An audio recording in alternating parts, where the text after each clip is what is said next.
Este capítulo aborda temas sensibles, dirigidos exclusivamente a adultos. Si vos o alguien cercano necesita apoyo, es importante consultar a un profesional de la salud mental. Bienvenidos una vez más a 0 miligramos, un espacio para hablar de salud mental. En este capítulo vamos a hablar de hipocondría y nos van a acompañar Martina Slipak, Leo Calderone, Martina Marutke y los especialistas Nicole Moreno, psiquiatra, y Sebastián Sarabia, psicólogo.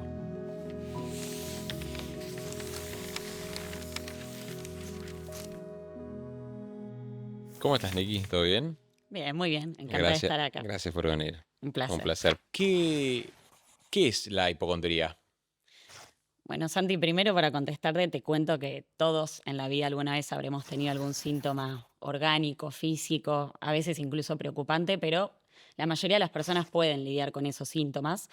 Y la persona hipocondríaca se desborda ante la presencia de un síntoma orgánico.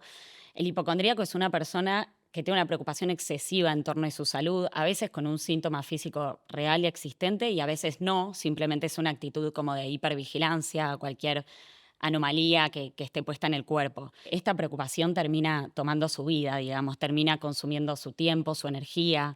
Son personas que van a estar naufragando por todos los centros de atención.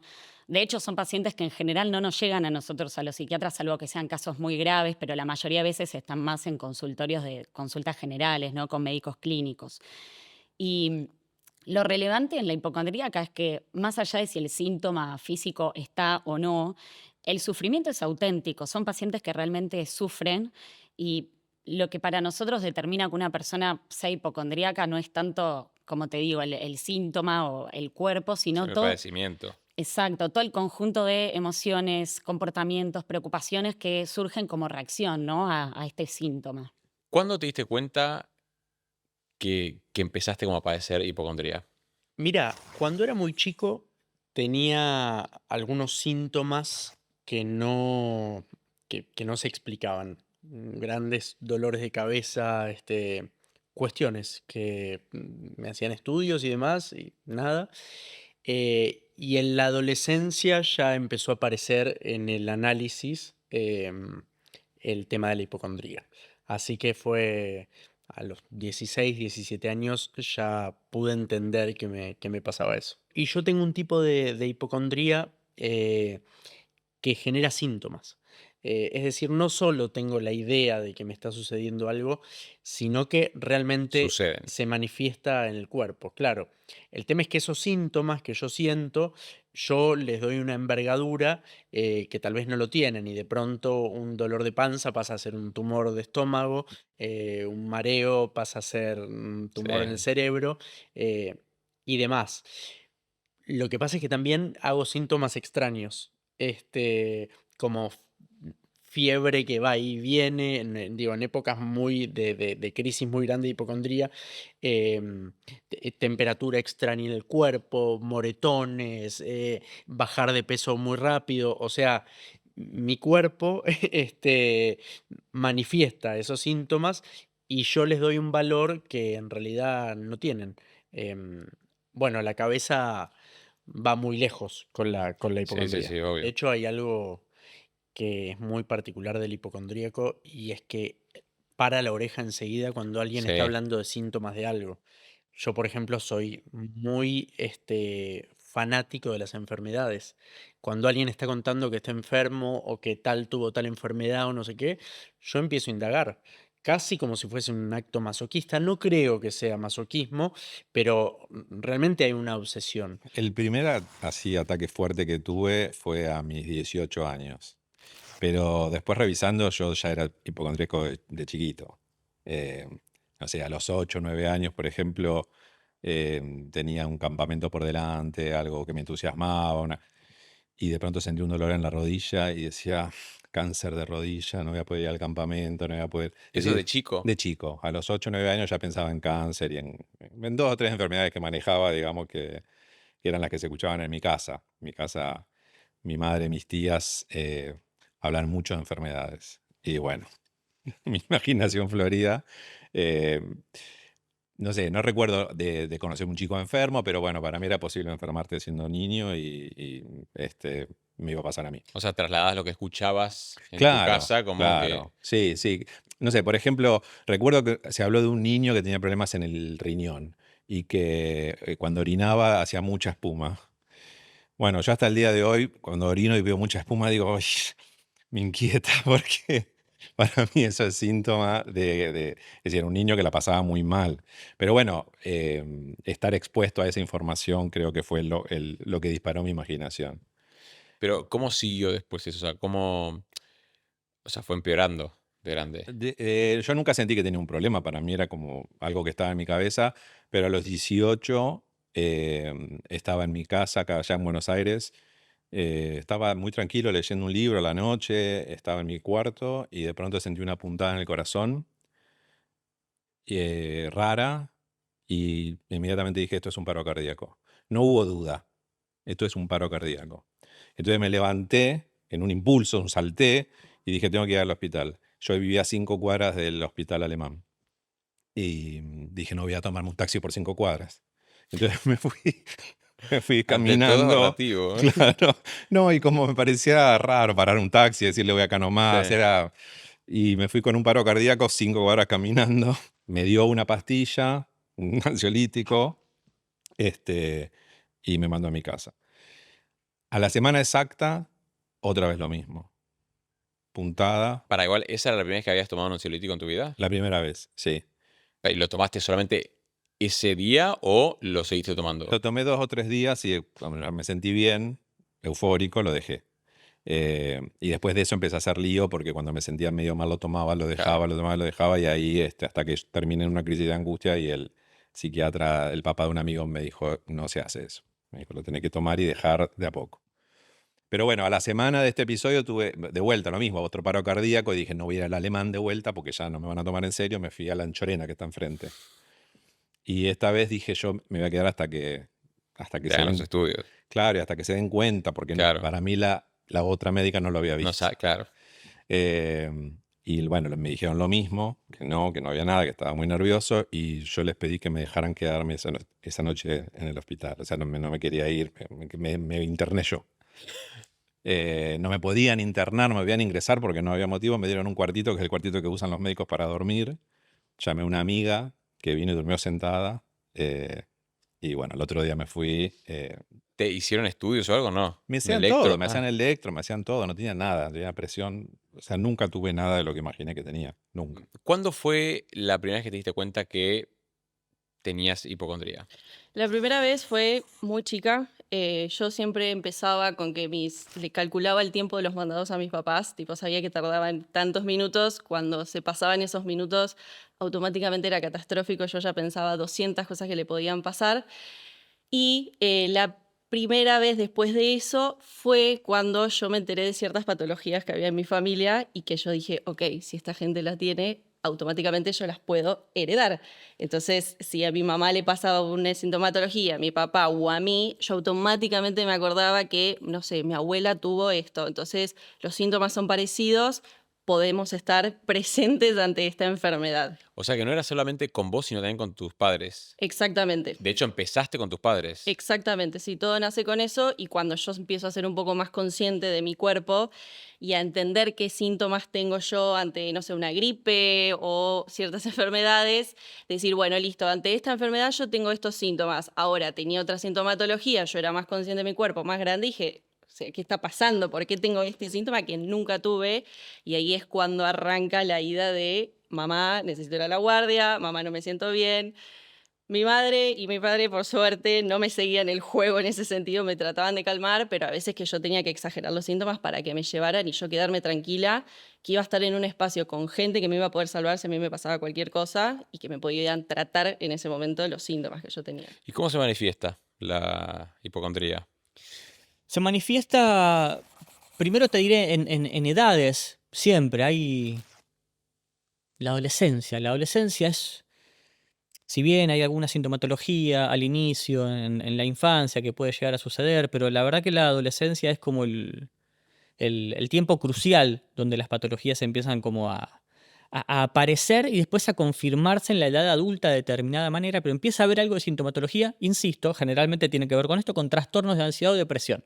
¿viste? O tuvo que haber ocurrido alguna situación muy particular, muy chocante, como muy, muy fuerte para la persona que después desarrolle la sintomatología respecto de la hipocondría. Que alguien le haya fallecido un familiar que tenía hipocondría, por ejemplo, o una muerte repentina y uno empieza a creer o a tener la convicción de que tiene ahora actualmente los mismos síntomas que esa persona que falleció.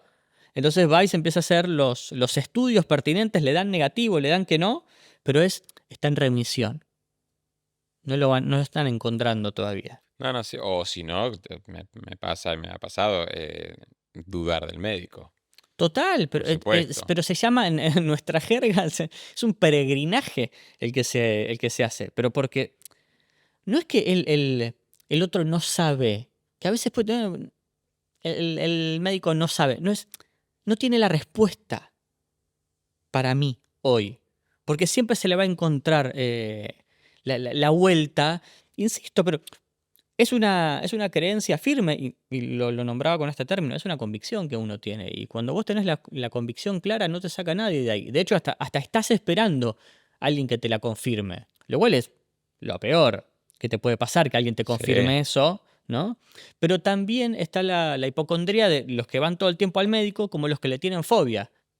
Un paciente en algún momento me comentó que él no iba al médico hacía 15 años porque creía que le iban a diagnosticar la misma enfermedad por la cual murió su padre.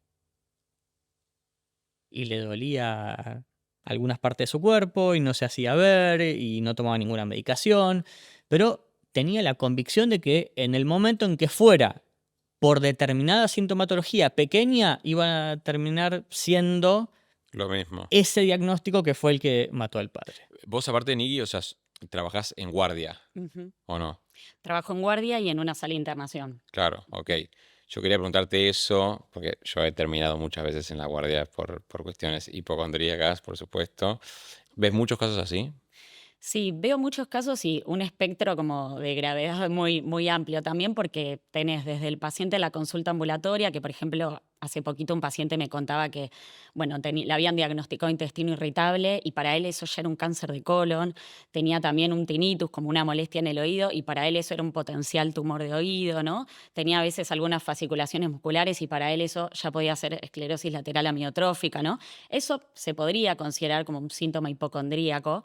Pero después tenemos también los pacientes que nos llegan a la guardia con trastornos conversivos, le decimos nosotros, que son los pacientes que de repente perdieron alguna función motora o sensitiva en forma aguda. Por ejemplo, un paciente que viene y te dice que no puede mover el brazo, ¿no? Se le hacen todos los estudios correspondientes, se le hace una tomografía de cerebro, lo evalúa neurología y finalmente no hay una causa orgánica que justifique ese síntoma, ¿no? Y esos son motivos de consulta bastante frecuentes. Claro, o sea, y esa persona realmente, o sea, no puede mover el brazo. Efectivamente, por eso te digo, el sufrimiento es real y el síntoma también, más allá de si después nosotros le encontramos o no una explicación médica. O sea que es normal ver personas que entran a la guardia por problemas que no terminan siendo reales, por así decirlo. O sea, terminan siendo más que nada un efecto, un espejismo de la mente, o sea, dentro de lo que sería eh, la hipocondría. Sí, es un motivo de consulta muy frecuente, también se mezclan muchas cosas, porque bueno, una persona con un trastorno de pánico también va a llegar con síntomas somáticos, físicos, ¿no? Y no necesariamente en ese caso estamos hablando de una hipocondría. En la hipocondría lo que hay es esto, una vida que está totalmente tomada por esta preocupación y que guía la vida de esa persona, porque esa persona se va a someter seguramente a miles de estudios, incluso a veces invasivos, ¿no? Por ahí se hacen tomografías, se exponen a rayos, se hacen laboratorios, y pese a que las pruebas no son concluyentes o incluso confirman benignidad, esas personas siempre tienen esta convicción de que algo catastrófico está por venir. Sí. Bueno, a mí me ha pasado mucho eso de también decir, no sé, hacerme quizás un chequeo general, un estudio de sangre, lo que fuese, por pensar que tenía algo. Y digo, bueno, está bien, salió bien, pero ¿qué tal si en 5 días empiezo a desarrollar algo que no salió en ese estudio? Entonces es como que es una pelota que como que no para, porque siempre, obviamente, la cabeza como que me va a tirar un nuevo síntoma, quizás, obviamente, de algo que o escucho o que leo o sé de una persona que está teniendo un tumor o un cáncer y yo automáticamente digo, lo estoy teniendo yo, por supuesto, y quizás al enterarme de los síntomas, empiezo a tenerlos. Exacto, es que de hecho la hipocondría tiene como comórbido la ansiedad en primera plana. De hecho, lo que vos describís, la ansiedad es un poco eso, es estar todo el tiempo anticipándose a situaciones futuras y temiendo lo catastrófico en el futuro. Y la hipocondría, en definitiva, es un poco eso, pero puesto en el cuerpo, ¿no? Lo peor que me puede pasar, me va a pasar. Creo que al hipocondríaco le da más miedo la incertidumbre o le da más miedo esa enfermedad terminal, porque además siempre es terminal Sí. la enfermedad, eh, y además uno empieza a vivir la vida como si tuviese una enfermedad terminal. A mí me ha pasado de estar cenando con mi hija pensando que son las últimas cenas que voy a tener con Claro. ella. Eh, o visitando gente pensando que es la última vez que los voy a ver. Cuando vos me llamaste para invitarme, que nos reímos un poco Sí. porque tu pregunta muy cuidadosa fue, bueno, puede ser que seas un poco hipocondríaco. Me llegó el dato de que sos un poco hipocondríaco y Es yo que me dio pensaba, mucha risa hacer la pregunta, ¿viste? Porque yo dije, claro, bueno, mirá si lo estoy invitando y no es hipocondríaco. Te digo, bueno, ¿cómo hago para acercarme y preguntarle, sí, che, sí. quizás sos un poquito Y que hipocondríaco? soy leviana. Y yo pensaba, claro, no soy un poquito hipocondríaco, soy recontra Claro. hipocondríaco. Y de hecho, cuando a mí me preguntan si soy hipocondríaco, yo digo, inconscientemente digo, sí, sufro de hipocondría.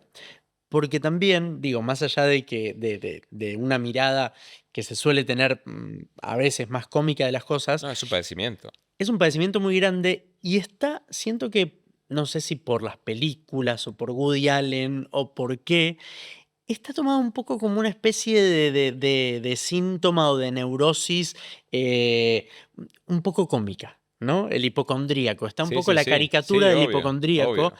y en realidad es muy heavy, es muy No, heavy. o sea, es todo el tiempo lidiar con la muerte. O Sí, sea, constantemente. O sea, es la idea de muerte constante y es como volver a vivir para volver a morir todo el tiempo. O sea, digo, yo lo represento así. No sé si quizás te ha pasado de llegar a terminar en la guardia no sé, por algo que tenías o sentías. Por recién me contabas esto viste, bueno, vos pensar que son tus últimos días. O sí. sea, digo, vos llegabas a decir, che, bueno, me tengo que hacer controles para realmente saber si tengo un tumor. O vos decías, Re- no, tengo un tumor y ya está, tengo un tumor, me no, muero. no, o sea, hay algo que también es una particularidad del hipocondríaco, o por lo menos mía, pero entiendo que le pasa a mucha gente, y es que extiende o procrastina la visita al médico lo máximo posible. Porque es peor. Y porque te van a dar la Claro, certeza de sí, que sí, te sí. estás muriendo. Entonces, preferís vivir con tu certeza que con la certeza del médico. Claro.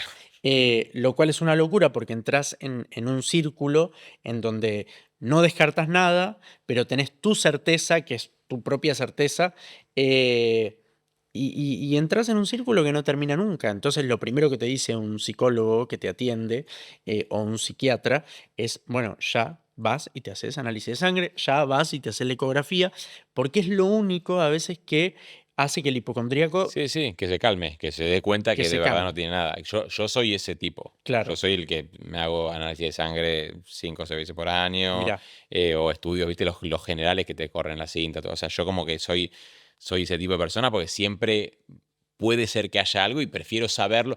Yo lo llevo más para el lado de, viste, de atacarlo a tiempo. claro. ¿Entendés? Yo tengo como esa cosa de, me da mucho por los tumores, ¿viste? O escuchar a una persona que, che, mirá, no, tuvo un tumor y se lo agarraron avanzado, entonces yo digo, che, no, el mío no puede estar avanzado. Sí, sí. Como digo, pues, puedo llegar a minimizarlo y a extirparlo, ¿viste? Como que tengo todo el tiempo eso.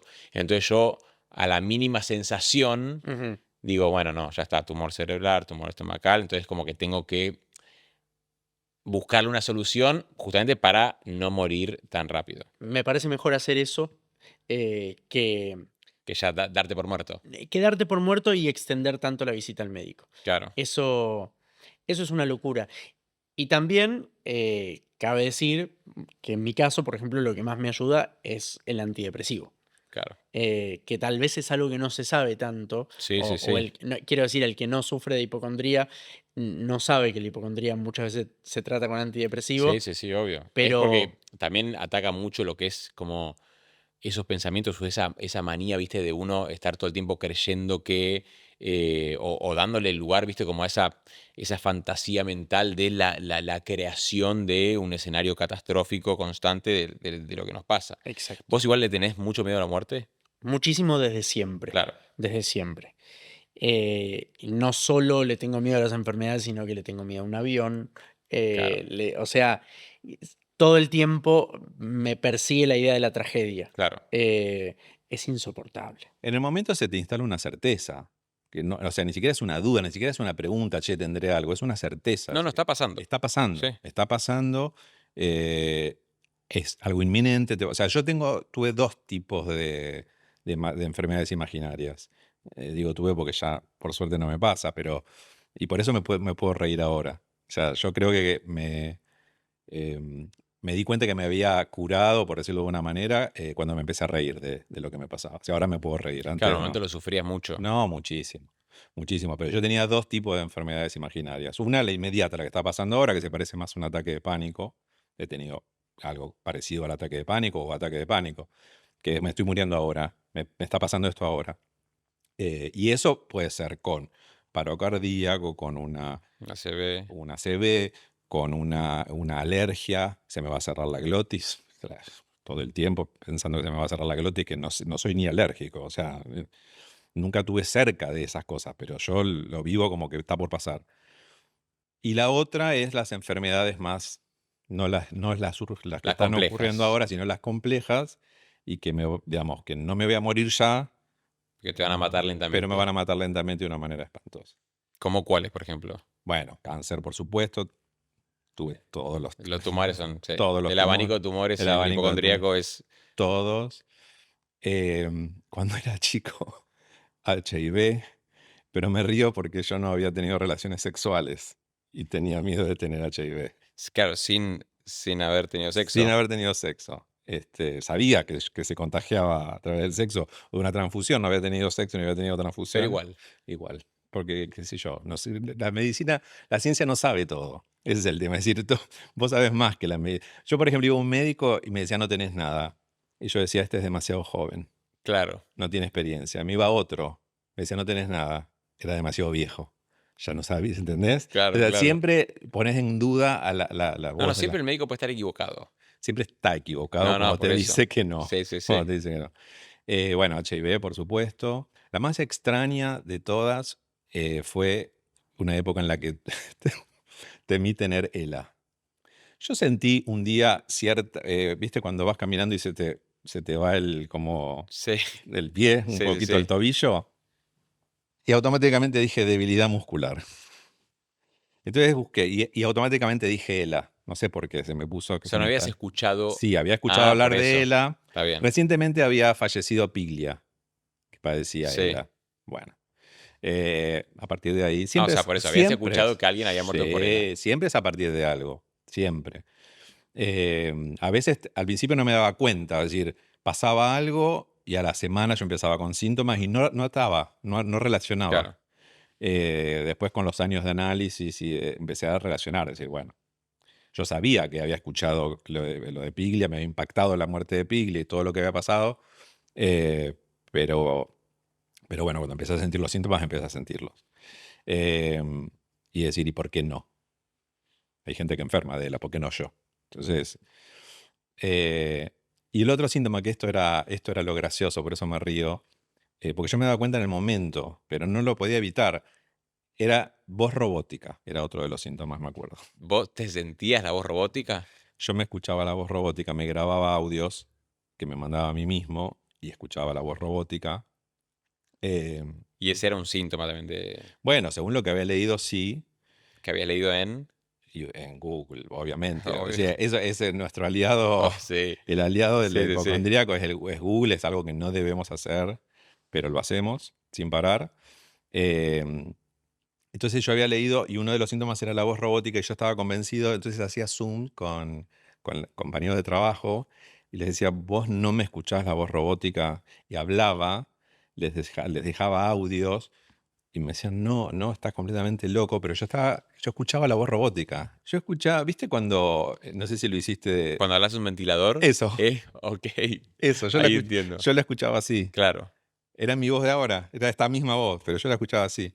Porque aparte te empieza a pasar eso, todos tus amigos, tu pareja, todos saben lo que te pasa, y empiezan a hacer algo que no está bueno, pero lo hacen desde el mejor lugar, que es no darte pelota.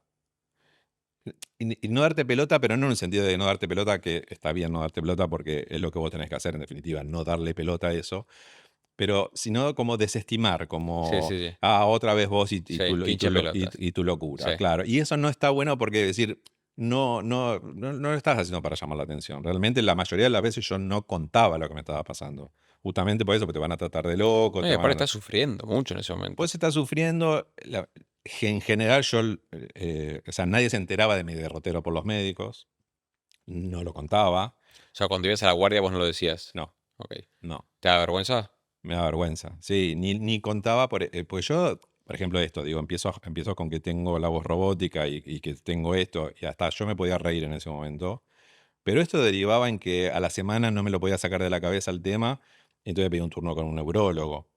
Y de pronto, y esta fue la última vez, me vi en un tomógrafo computado y dije, ¿qué estoy haciendo? ¿Qué estoy haciendo acá? Perdiendo el tiempo, sometiéndome a estudios que no están buenos, o sea, que no tienen nada de malo, pero digo, ¿por qué estoy adentro de este Sí, sí, sí. tomógrafo? El tomógrafo fue por ELA. Claro. ¿Cómo afectó en tu vida cotidiana? La verdad que a nivel mental es mucho estrés y ansiedad, es un agotamiento terrible porque llega un momento que decís, basta, o sea, estoy en el trabajo, necesito concentrarme en el trabajo, no puedo estar pensando que me está agarrando algo en la cabeza, algo en el corazón, ¿viste? Es agotante. La verdad que llegás a tu casa y estás tipo cansado porque decís, por favor, basta, o sea, estoy bien, no me pasa nada, sobreviví al día. Eso es lo que más me trajo, mucho estrés y ansiedad, y obviamente pensamientos intrusivos relacionados a todo tipo de enfermedad y cosas que me pueden pasar estando yo, sobre todo si estoy sola y no tengo a quién recurrir. Claro. Ahí es 3 veces peor. Entonces creo que en ese sentido es lo que más me afectó y que es lo que más uno trabaja después en psicoterapia. Marty, ¿llegaste a tener ataque de pánico? Sí, leves, pero sí. Más que nada ataques de ansiedad, era lo que más tenía. Ahora, cuando empezaba la hiperventilación, que se me cerraba el pecho, que se me cerraba la garganta, que yo no podía respirar, creía que me estaba muriendo, en ese momento yo no tenía las técnicas o las herramientas que tengo hoy gracias a la psicoterapia, ¿no? Pero mi madre los había pasado, entonces por ahí de alguna manera ella me podía ayudar, pero no era lo mismo que yo. De parte yo le decía, mamá, me estoy muriendo. Y ella me decía, no te estás muriendo, es un ataque nomás, cálmate. Pero era muy difícil para mí, primero porque yo no entendía qué me estaba pasando, después porque mi cabeza iba a 3000 por hora, y después porque cuando uno no tiene las herramientas para tratar en ese momento, es difícil como calmar la situación. En general, en las crisis de pánico, los síntomas se limitan al momento de la crisis. Está esta sensación de muerte inminente, esta sensación de que se me va a parar el corazón, de que no puedo respirar. Eso llega a un punto culmine en donde los síntomas están al máximo y Sí, un después pico y baja. baja. En cambio, el hipocondríaco vive dominado por estas preocupaciones, ¿no? No se limita a un episodio puntual. Por eso, digamos, es algo que puede volverse muy discapacitante, porque las personas terminan cancelando turnos médicos o dejando de ir a trabajar y todo porque están envueltos en resolver a modo detectivesco qué es lo que está fallando en el cuerpo, ¿no? En un momento yo me olvidé de mi propia muerte para empezar a temer la muerte de mi hija. Sí, sí, me lo contaron muchísimas personas, o sea, hipocondríacas que son padres o madres, me dijeron, tipo, era todo el tiempo chequear si respira, si tiene algún bulto, era como que, claro, o sea, lo trasladás, creo que a la persona que es lo más importante de tu vida, Sí. o sea, como ese miedo. Sí. Y hay que ser muy consciente de eso y hay que desarticularlo lo antes posible, porque si no le puedes hacer un Sí, sí, mal sí.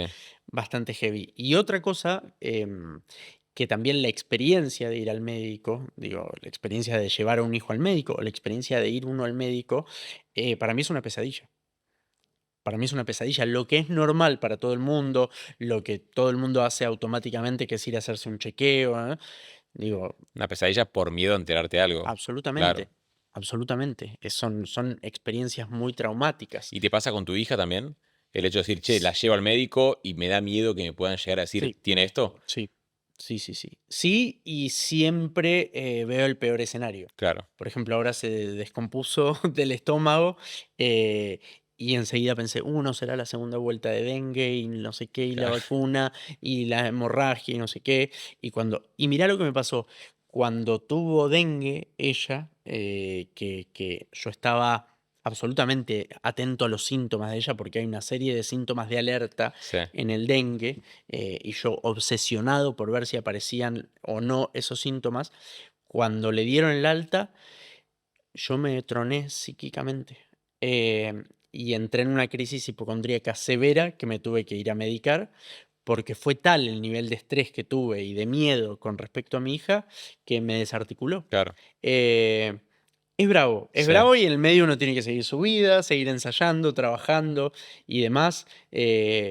Pero creo que está bueno que se sepa que el hipocondríaco sufre mucho más de lo que uno cree. ¿Te ha pasado de verte afectado, no sé, el tener que dejar de hacer algo por síntomas o por pensar que tenías algo? O sea, ¿te ha llegado a impedir? No me llegó a impedir, pero por ejemplo, me acuerdo de una situación en donde yo estaba haciendo una obra que llamaba El Principio de Arquímedes, que era una obra bastante intensa, y tenía que ir a hacer funciones a Mar del Plata. Y unos meses antes empecé con una crisis hipocondríaca muy heavy, que además tuvo que ver con un momento de mi vida que me había separado de la mamá de mi hija, bueno, una serie de cuestiones. Empecé a tener síntomas muy extraños, empecé con un latido en la oreja. ¿Qué es esto? ¿Qué es un tumor en el oído? Yo iba y le decía a los otorrinos, es un tumor en el oído. Es muy raro que tengas un tumor en el oído, pero yo iba con la certeza, viste, y ese sonido, y después empecé con estos temas de las temperaturas, y empecé a bajar, a bajar, a bajar, a bajar mucho de peso de repente, viste, y estaba mal, mal, mal, y tenía que ir a hacer funciones a Mar del Plata. Y mi vieja me dice, che, te acompaño. O sea, te acompaño a Mar del Plata porque no veo que te puedas ir así solo a hacer las funciones. Y yo con muchísima vergüenza, teniendo 28, 29 años, dije, sí, vieja, acompáñame porque no me animo. Y es volver un poco a la niñez, ¿viste? Es volver a un cuidado básico de una madre diciendo, che, te acompaño acá porque no podés ir solo. Eh, y me dio mucho pudor, o sea, dije, che, llegar a este punto es grave. ¿Viste? Un tipo que una hija que tuvo Sí. pareja, que vivió, de repente diciéndole a su vieja, che, me acompañás a Mar del Plata porque no puedo hacer función solo. Había una angustia que yo no podía explicar, no podía ponerle palabras, no podía entender, y la angustia por tener una enfermedad, por tener el miedo de tener una enfermedad, bueno, es una angustia concreta. Es decir, ¿por qué estás angustiado ahí? Porque tengo ELA. Tengo ELA. Y le pones Claro. le das una explicación a esa angustia que estás sintiendo que no sabes qué te está Sí, sí, pasando sí, y sí, que hay sí. algo. Ya está, tiene una forma la Tiene una angustia, o sea, forma, tiene una forma y una causa. Es decir, sí, es sí, sí. esto, tengo ELA. Después el ELA se va a desvanecer y va a venir otra y va a venir otra. Bueno, que ELA fue la última. Ahí tuvo una intervención mi analista muy, muy brillante que me dijo, bueno, vos querés escribir como Piglia. Como, como había una identificación con Piglia, ¿viste? Como decir, bueno, me encantaría escribir como él. Este, yo me río, ¿viste? A veces pienso que en este momento hay gente que está enferma de verdad y que no está bueno. O sea, no es gracioso los síntomas. Yo me río porque la imaginación, porque es mi manera de enfrentar esta enfermedad mía, que es temer tener enfermedades. Sí, sí, sí, a ver, Y es muy invalidante. El humor a mí me permite aflojar ese temor. es un canal para mí, digo, es un escape. En mí, por lo menos, yo digo lo mismo. Hay gente que quizás no puede reírse y está perfecto. A mí me ayuda mucho, me es muy terapéutico a mí reírme. Sí, Yo cuando lo llevo para el lado del humor, le saco muchísimos kilos, o sea, al peso del problema. Es como claro. que yo ya ahí aflojo, como que digo, bueno, me estoy riendo, esto está Sí, bien. Me río yo, se ríen mis amigos, se ríen mis viejos, mis hermanos, y digo, también hay una cuestión para mí en la risa de mi gente conocida que digo, si se ríen, ellos me aman, si se ríen es porque saben que morir no me estoy muriendo. ¿Y cómo se trata esto? Bueno, es una pregunta bastante compleja. En principio es muy importante como la postura del profesional de la salud mental, que tiene que tratar de no juzgar, más allá que uno por ahí tiene claro que el síntoma no tiene una causa orgánica, tratar de hacer una alianza terapéutica, ¿no? Tranquilizar al paciente, y después desde la terapia se usa mucho lo que es la terapia cognitivo-conductual. Pero es complejo y, como te digo, la hipocondría puede presentarse en personas como nosotros, ¿no? Neuróticos, o puede presentarse en caso de pacientes más descompensados, psicóticos, y ahí por ahí ya vamos a tener que usar medicación, porque ya hay una idea irreductible de que algo está mal. Te estoy hablando de ideas más extremas como no tengo piernas, ¿no? Personas que vienen, me ha pasado y te dicen, no tengo más piernas, entonces ahí ya Pero, hay pará, una... ¿cómo no tengo más piernas literal? Sí, literalmente, bueno, hace poco tuvimos una paciente internada que tenía este problema. Ella decía que no sentía las piernas y que las había perdido. Por eso, digo, acá ya estamos en el espectro de otra O estructura. sea, ahí hay que apelar a la medicación. Exacto, acá ya tenemos que usar, bueno, medicación como antipsicóticos, porque la idea ya digamos, se vuelve irreductible, y no es, por mucho que apelemos al razonamiento, esa persona no va a cambiar su parecer, ¿no? ¿Cuándo te das cuenta que una persona tiene que ser medicada? Bien, como en casi todos los trastornos en salud mental, el parámetro que usamos nosotros para decir, bueno, esto ya necesita otro abordaje, una medicación, es que haya un malestar clínicamente significativo. ¿Y esto qué significa? Un poco lo que hablábamos antes, que estos síntomas empiezan a interferir en la vida social, en la vida laboral. Son personas que se empiezan a retraer, se empiezan a aislar porque están tan tomados por estos síntomas que dejan de poder compartir en sociedad. Claro, cuando afecta tu calidad de vida, se Exacto, podría decir. sí. Martín, después de tantos años de padecimiento de hipocondría, ¿cuáles son las herramientas que más te funcionaron o te funcionan al día de hoy? Eh, Mira, yo ya sé que con mi mente no puedo detener la carrera en la que me meto. Entonces, yo siempre tengo un psiquiatra. Hago terapia, tengo un psicólogo, y sé que hay un psiquiatra para los momentos en donde estoy mal, porque es algo que yo no puedo, digo, solo no lo puedo Claro, o sea, vos tomás combatir. medicación solamente cuando tenés esos episodios.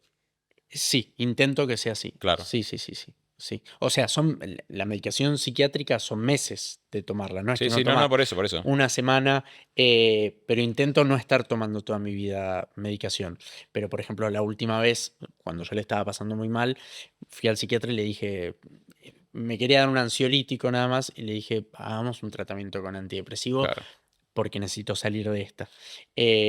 Entonces, la herramienta sobre todo es psicólogo y psiquiatra. Y tener mi médico clínico que sabe que soy hipocondríaco, que puedo acudir a él, que no me voy a sentir incómodo al contarle mis síntomas, pero que él sabe que Eso es padezco de clave. hipocondría. Sin mis analistas no hubiera podido. Varios, porque con los Sí, años fueron sí. varios. Y fue abordado de maneras diferentes. Y bueno, eso es lo primero. Pero bueno, si estás ya en terapia y todavía te cuesta, porque no es que, viste, la terapia es garantía de que eso No, se no, no. termine. No, y es tiempo también. Sí, es tiempo. Yo creo que eh, pedirle a alguien que se ría es como decíamos, ¿no? Es un punto de llegada reírte de eso. Pero sí por lo menos dudar de la certeza. Por lo menos dudar. Porque no te digo que vos digas, no, esto que me pasa no es nada. Porque eso sería otra certeza. Y no sé si estamos capacitados para Claro. tener esa certeza, pero sí dudar. Dudar. Quizás es ELA y quizás no es ELA. Por lo menos ponerlo en duda. Eso me parece que es lo más tranquilizador, lo más a mano que puedes tener. Porque lo otro me parece ya demasiado difícil, Sí. ¿viste? Cómo desarmar. Pero encontrarle la vuelta, entender cómo funciona eso, lleva tiempo. Y el análisis para poder desarmar la angustia, que es lo que está por debajo de todo eso, porque todas estas cosas son síntomas de otra cosa que te está pasando. No es ese el problema que tenés, tu problema es otro. Bueno, trabajar el problema e ir aliviando los síntomas como puedas. Hablar, tratar de dudar, de poner en duda, de cuestionar esa certeza. Y en el mejor de los casos, reírte. Si tenés otro amigo hipocondríaco, es ideal. Sí. Yo tenía una amiga hipocondríaca con la que nos llamábamos y nos decíamos, ¿qué te pasa? Ya nos veíamos, ¿viste? No, hoy tengo un poquito de tal cosa. Ah, sí, yo también. Yo la semana pasada tuve un poquito de tal cosa. Y así le íbamos llevando. Y bueno, y también pedirle a los demás, a los que te rodean, que un poquito te encuentren la vuelta, ¿viste? Sí. Que es importante eso. Que no te tomen en serio 100%, pero que tampoco te traten como un loco, porque realmente es ofensivo, te sentís muy mal cuando te dicen, no, vos también. Decís, bueno, bancame, porque aunque esto no sea real, yo la estoy pasando mal, o sea que bancame, ¿viste? ¿Qué le aconsejás a una persona que en este momento esté como vos estuviste o como vos estás? ¿Qué le dirías?